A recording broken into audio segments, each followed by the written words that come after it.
Bismillahirrahmanirrahim. Assalamualaikum warahmatullahi wabarakatuh. Alhamdulillahirrabbilalamin. Allahumma salli wa sallim wa barik ala Muhammad. Kaifa halukum teman-teman semua? Bagaimana kabar kalian hari ini? Semoga kalian dan keluarga kalian senantiasa selalu sehat dan selalu dalam perlindungan Allah Subhanahu wa taala. Teman-teman sekalian, insyaallah pada materi kali ini kita akan melanjutkan ya pembelajaran kita. Masuk pembelajaran yang kelima. Kalian bisa buka ya buku paket kalian halaman 123. Nah, di situ ya ada langkah-langkah membuat gambar cerita. Nah, kalau di sini si Udin ya membuat gambar cerita ya, cergam atau komik ya. Apa saja langkah-langkah yang dilakukan Udin untuk membuat gambar cerita? Yang pertama, menentukan cerita yang akan digambar ya. Si Udin harus tahu dulu nih, Udin harus digambar apa. Nah, di sini Udin akan membuat cerita tentang si Pitung. Yang kedua, yaitu mempelajari cerita. Ini mempelajari cerita si Pitung. Bagaimana kisahnya, bagaimana ceritanya, ya. Kemudian mempelajari karakter tokoh dalam cerita, ya, wataknya ya. Apakah si Pitung ini pendiam, apakah dia pemarah atau dia penyabar, ya. Itu kita harus tahu, ya. Bahkan tidak hanya Pitung, ya, semua yang kita buat kita harus tahu karakternya. Yang keempat, mempelajari alur cerita secara sederhana. Ya, tentang cerita tersebut. Contohnya di sini Pitung ya. Pitung itu pertama rajin mengaji dan silat. Yang kedua, gemar berlatih bersilat bersama-sama temannya. Yang ketiga, ya gagah berani. Nah, itu alurnya ya. Alur ceritanya. Nah, kemudian terakhir yaitu mulai menggambar sesuai alur cerita yang telah dibuat. Ya, jadinya setelah dibuat alur ceritanya maka kita buat gambarnya ya.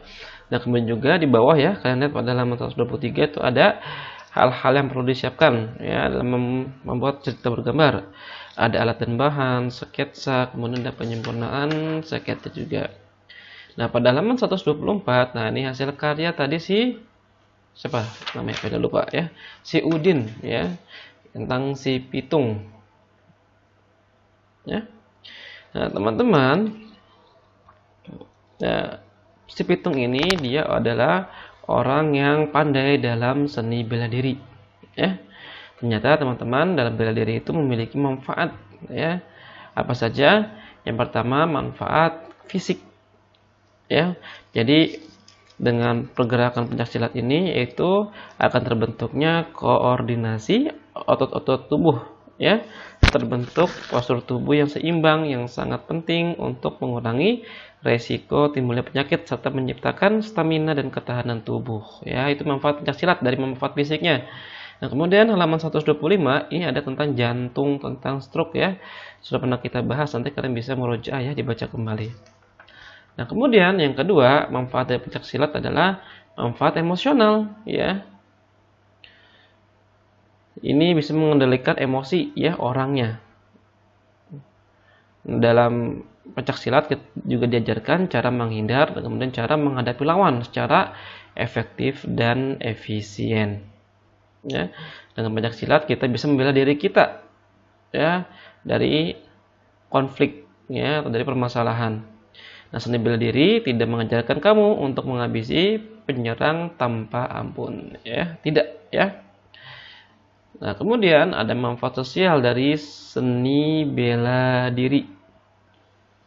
Dalam seni bela diri, kamu akan diajarkan bahwa saat dalam posisi lemah, kamu harus bisa membela diri sendiri. Ya. Karena tujuan dari bela diri ini bukan untuk mencari atau mencederai lawan, melainkan hanya melumpuhkan serangannya dan menyadarkannya. Kemudian juga dalam bela diri kita diajarkan untuk memiliki rasa hormat tidak hanya kepada guru dan teman seperguruan tetapi juga kepada lawan, menghormati teman, menghormati guru dan orang lain termasuk lawan merupakan kewajiban setiap orang. Ya. Nah, kemudian kita masuk ya pada pembelajaran yang ke-6. Nah, di situ kita mengamati ya ada dua gambar. Yang kiri yaitu penebangan hutan secara liar. yang kanan itu membuang sampah sembarangan. Ya, kalau menurut kalian ini bagus atau tidak?